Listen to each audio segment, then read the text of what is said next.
Hey, fourth grade friends. It's Mrs. Van and Rudy. And this is Rudy's brother, Cody. And we are going to start our reading. Let me turn this just a little bit. There we go. We're going to start reading. Every week, I'm going to read a book to you. We're going to read a chapter book called Spring According to Humphrey. And I decided to read a chapter book because we usually don't get to read that during the school year because it's just too hard. Our Fridays get interrupted, and so it's hard to read a chapter book. And so we're going to read that over the next 7 weeks. I'm going to read 2 chapters on every Friday. I hope you guys all are doing well. Rudy and I, we miss you guys a lot, and we hope you're doing well. We're going to be reading to you from our house. Oh, Rudy says hi. And this is our living room. So we hope you enjoy our reading of the book called Spring According to Humphrey. Chapter 1. I didn't hear Mrs. Brisbane's key turn as she opened the door that morning. I was sound asleep, snuggled under the bedding in my cage. It had been cold, cold, cold all night, and I was dreaming of summer. Nice, warm, sunny summer. Suddenly I heard Mrs. Brisbane say, "Be careful, Kelsey, your boots are wet." Then she said, "Simon, slow down. I don't want anyone sliding across the floor and getting hurt." I poked my head out of the bedding and saw Mrs. Brisbane and most of my fellow classmates in room 26 coming through the door. They wore caps and gloves and heavy jackets and boots. "Sorry I was late," Mrs. Brisbane continued. "The ice had traffic all backed up. I'm so glad you made it all here safely." Ice? Just the word gave me a chill. My cage sits near the windowsill, so I decided to peek outside. "Eek!" I squeaked. "Boing!" my neighbor Og-Chop chimed in. For most of the year, I looked out at trees and grass in the school parking lot. In the fall, the trees are red and gold, and in the winter, they have branches that are either bare or tipped with snow. But on this March day, the trees were silvery icicles sparkling like diamonds. The brown earth glistened with a thin coating of shiny crystals. "I hate winter," Daniel said. I turned and saw my friends all seated at their tables. "I like deep snow when you can make snowmen and go sledding," Helpful Holly said. "I only like snow when we get a snow day. Do it now," Daniel said. And a lot of my friends agreed. "I think ice is cool," Simon said. "I skated out down my driveway this morning without any skates." "Ooh, that's dangerous," Calm Down Cassie said. "My mom slipped on the ice and broke her arm a couple of years ago." Mrs. Brisbane nodded. "It is dangerous, Simon." Simon just shrugged and said, "I think it's fun." "I like snow." Not now, Nicole shivered. "But I don't like ice. It's so icy," she said. And the way she said it made me shiver, too. Mrs. Brisbane walked over to the windowsill and peered down at my cage. "Are you warm enough, Humphrey?" she asked. "It might be too cold for you next to that window." "I'm all right," I answered, "as long as I have nice warm bedding in my fur coat." Unfortunately, since I'm the classroom hamster, all she heard was squeak, squeak, squeak. And then Mrs. Brisbane turned to Og. He's the pet frog in room 26. "How are you, Og? I know frogs don't like cold weather." Og hopped up and down and made his usual weird sound. Boing, boing. Mrs. Brisbane turned back to the class. "Well, I don't like snow or ice when it makes me late for school." Tell the truth, Thomas waved his hand and our teacher called on him. "It's the beginning of March. It's not supposed to snow in March," he complained. Mrs. Brisbane smiled. "But sometimes it does snow. Have you heard the saying, March comes in like a lion, but goes out like a lamb?" "What?" I squeaked. Some of the students sitting close to me giggled. "It means that at the beginning of March, we often have some wild weather roaring in. But by the time April rolls around, the weather's usually mild, like a lamb," she explained. Mrs. Brisbane is unsqueakably smart. How does she know so much? Small Paul Fletcher raised his hand. "Meteorologists say that extreme winter weather is usually over around the end of February here," he said. "But it has been known to snow in March. Besides, this was a mix of freezing rain and snow." Small Paul is smart, smart, smart. Maybe he'll be a meteorologist someday. But wait, don't they study meteors from outer space? Mrs. Brisbane nodded. Meteorologists study weather, she said, so they would know. Rolling Rosie raised her hand. I don't like ice. It's hard to stop my wheelchair sometimes. Well, I was surprised because Rolling Rosie is great at handling her wheelchair. She even knows how to pop a wheelie.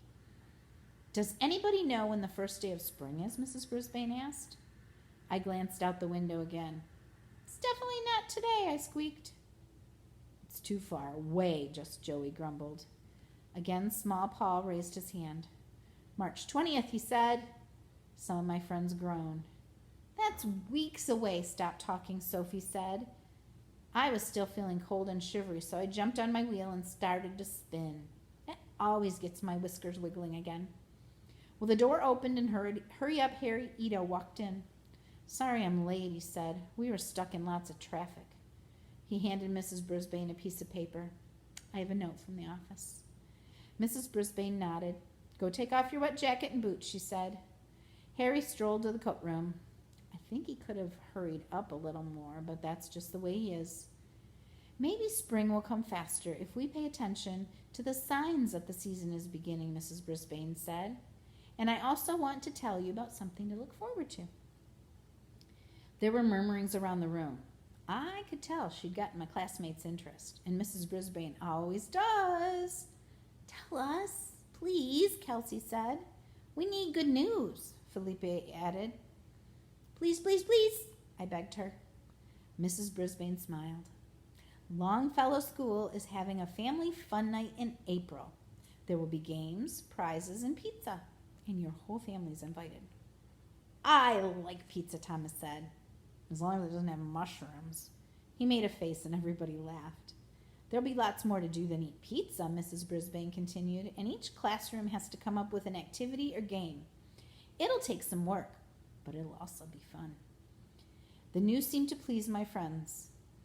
I don't know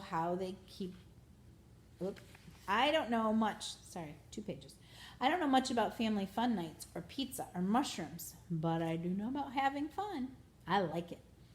Tall Paul raised his hand. What night of the week is it? He asked. It's a Thursday, our teacher answered. Tall Paul moaned. I figured. What's wrong? Mrs. Brisbane asked. Well, my mom's a nurse and she works Thursday nights. She could come on Wednesday, though, he said. I don't think we can change the date at this point, Mrs. Brisbane said. Maybe she can switch with somebody?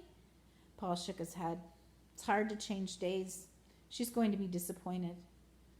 I think everybody in room 26 was disappointed for Paul G. I certainly was. Well, my dad probably can't come. I only see him on weekends, just Joey said. I know it's hard when not everybody can make it, but I promise you'll still have fun, Mrs. Brisbane said. Yeah, Thomas agreed. You can still eat pizza, unless it has mushrooms.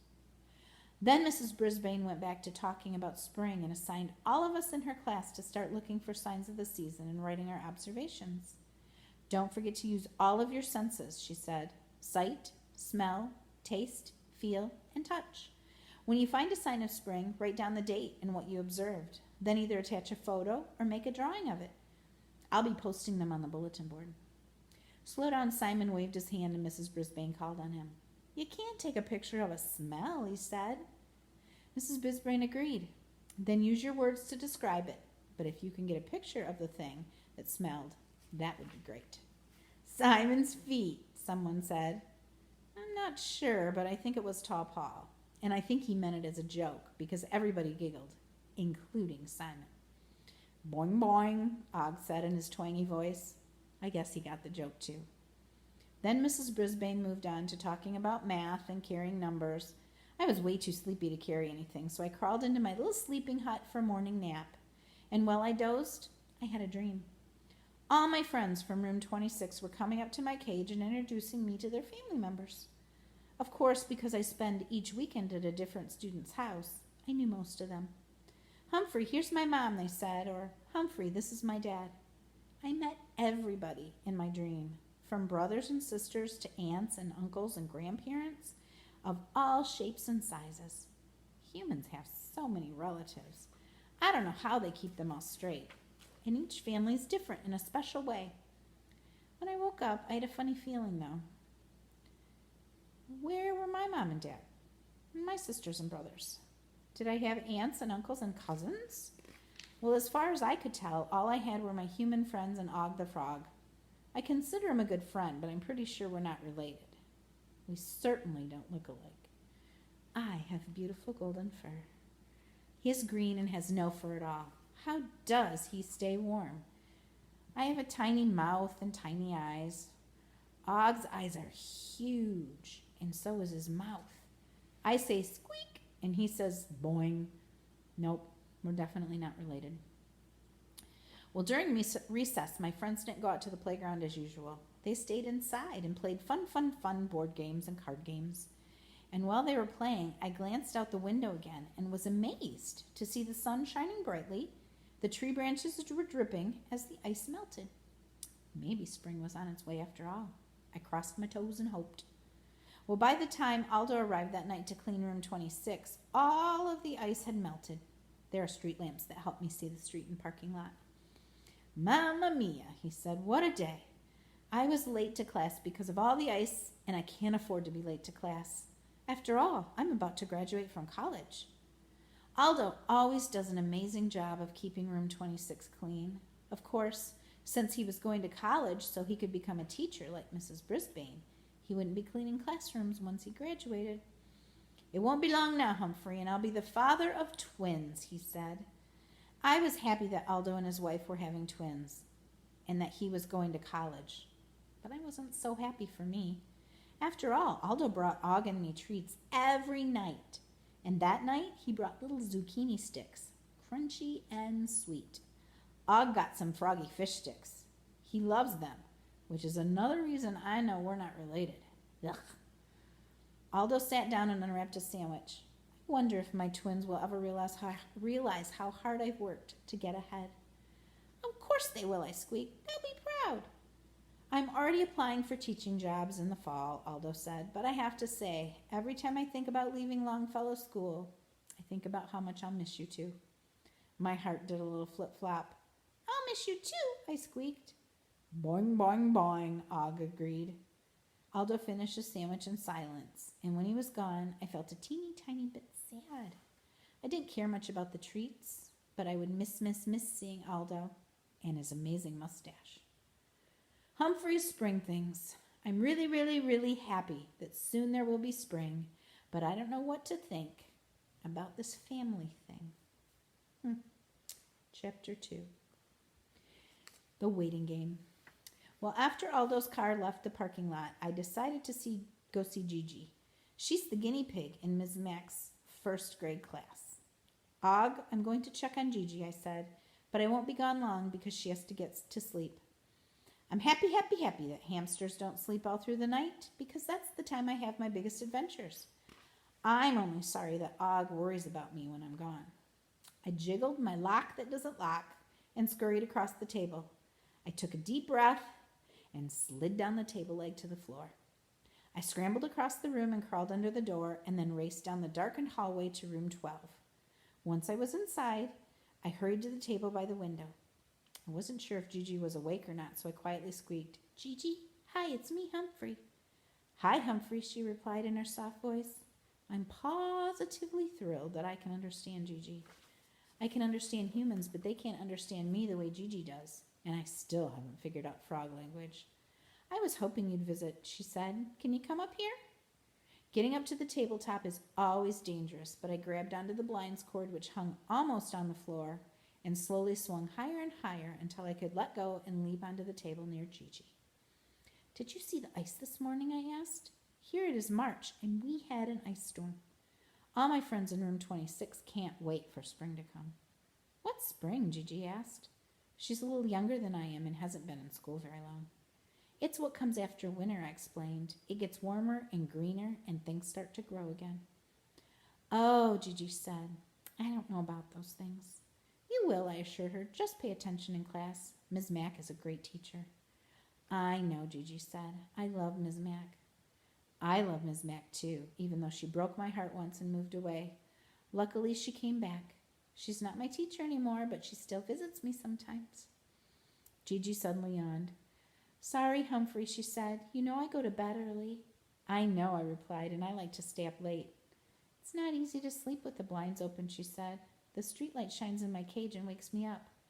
Mrs. Brisbane used to close the blinds at night, but Aldo started opening them so I could see outside. I guess Aldo opens them for Gigi, too. Maybe I can close them, I said. I examined the blinds. Up until that moment, I only used the cord as a way to make my way up to the tables in room 26 and room 12. I usually gently swing myself up to table level. I don't weigh very much, and I've never had a problem. But in order to make the blinds come down, I gave the cord a hard yank. Nothing happened, so I pulled it to the left. Suddenly, the blinds came crashing down, and the cord lifted me up off the table. I was hanging in midair. Humphrey, what are you doing up there? Gigi asked. I'm stuck, I said. I was feeling scared. If I let go, I'd fall down on the table and I might hurt myself. If I pulled harder, the cord might lift me up even higher. Well, I knew I couldn't hang on forever. I needed a plan, and I needed it quickly. I looked around to see if there was something soft on the table. There were stacks of paper and a few books, as well as Gigi's guinea pig food. Then I saw it, a box of nice, soft-looking tissues. Unfortunately, they were too far away for me to jump on. Gigi, have you ever tried jiggling your lock open? I asked. No, she said. Why? If you have a lock that doesn't lock like mine, then you could help me, I said. Oh, I want to help. What should I do? Gigi asked. So I told her to push up, push down, and jiggle the lock. Nothing happened. Try leaning against the door with all your weight, I said. Then jiggle the door. Gigi put her body against the door, and then she wiggled and jiggled, and oh my, the door swung wide open. Gigi gasped. Now what? I asked her to push the tissue box until it was directly under me. She didn't waste any time. She slid the box toward me until it was right under my legs. That's it, I said. I closed my eyes and let go, dropping down onto the very soft bed of tissues. Are you okay? Gigi asked. I sneezed, achoo, because a little tissue fluff got in my nose. I'm fine, I said. Thanks for saving me. I climbed out of the box and hopped onto the table. I was scared, Gigi whispered, but you're very brave. I was a little bit scared too, I said. Thanks for helping me. I promise I'll never make that mistake again. And then I realized we had another problem. The top tissue where I landed wouldn't be clean, even though I'm a very clean hamster. I wouldn't want one of my human friends to use it. Well, luckily I had another plan. Gigi and I pushed the tissue box on its side, and I gently removed the top one. Won't Ms. Mack notice that the box is on its side? Gigi asked. Yes, but she won't know that we did it, I explained. I was going to push the used tissue onto the floor, but I didn't want Aldo to get in trouble, so I pushed it under the bag of food instead. Now that you're out of your cage, would you like to go on an adventure? I asked. We can just slide down the table leg. Gigi looked horrified. Guinea pigs don't slide or climb. It's too scary. That seemed very strange because hamsters like me love adventure. My friend yawned. Sorry, Humphrey, but it's my bedtime. Nighty-night. She crawled into her cage and I pushed the door shut. Yep, the lock looked locked, just like mine. When I got back to room 26, Og greeted me with a series of boings. I was used to the strange sound he makes, but he was unusually loud. Sorry I was gone so long. I just was hanging around, I said. I tried to make a joke, but dangling in midair hadn't been funny at all. I'd never look at blinds cords the same way again. Later, I got out my little notebook to write about my fur-raising experience. I loved writing by the warm glow of the streetlight. Hamsters and guinea pigs may understand one another, but we're different in so many ways. My classmates and I spent a lot of time looking for signs of spring, but we didn't come up with that much. My mom ordered seeds for a garden, Felipe said one day, but she can't plant them yet. I'd still say that was a sign of spring, Mrs. Brisbane said. March was a funny month.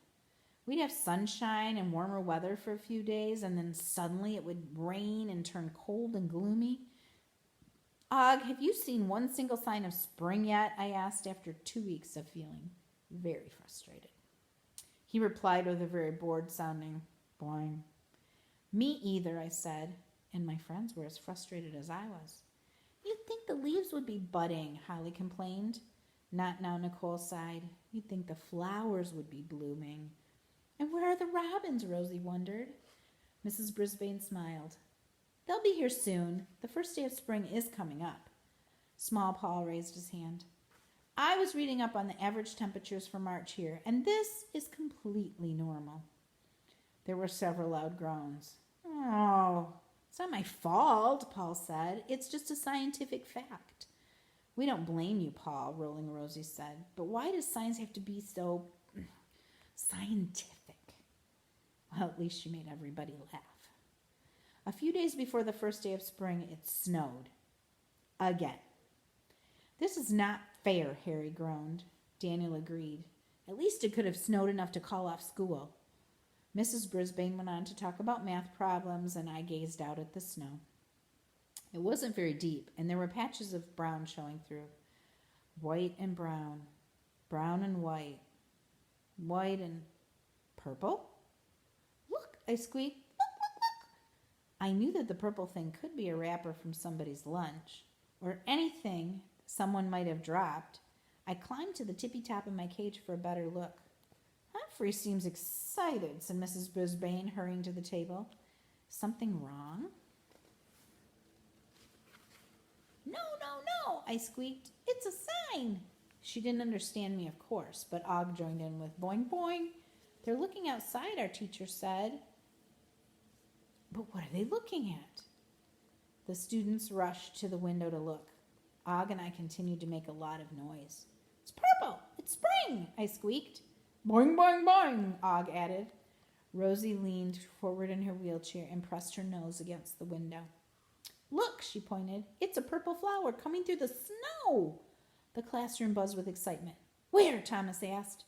Yeah, where? Sophie said. I see it, Mrs. Brisbane pointed. Over there, near the base of the tall tree. I heard lots of oohs and ahs. I think we should go out and see for ourselves, Mrs. Brisbane said. Yes, we should, I squeaked. It seemed to take them forever to put on coats and hats and boots and gloves and then tramp outside to see the flower.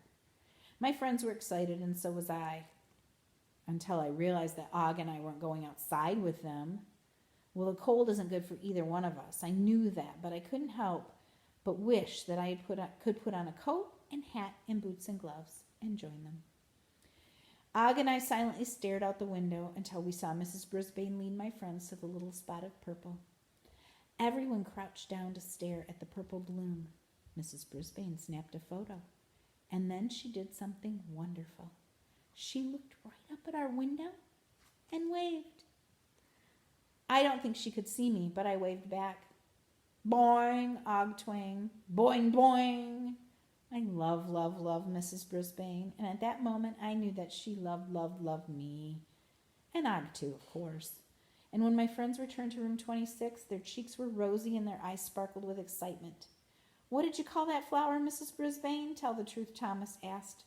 I believe it was a crocus, she said. Let's look it up. So once the gloves and hats and boots and scarves were off, Mrs. Brisbane opened a big book and turned page after page. Here, she said. What do you think? My friends all leaned in around her desk where she had opened the book. Wish I could see, I told Og. Boing, boing, he replied. It's definitely a crocus, helpful Holly said. And to think it poked its little head up through the snow. Well, the door to room 26 swung open, and in walked the most important person at Longfellow School, our principal, Mr. Morales. I saw you all tramping through the snow, he said. I wondered what you were looking at. He was smiling.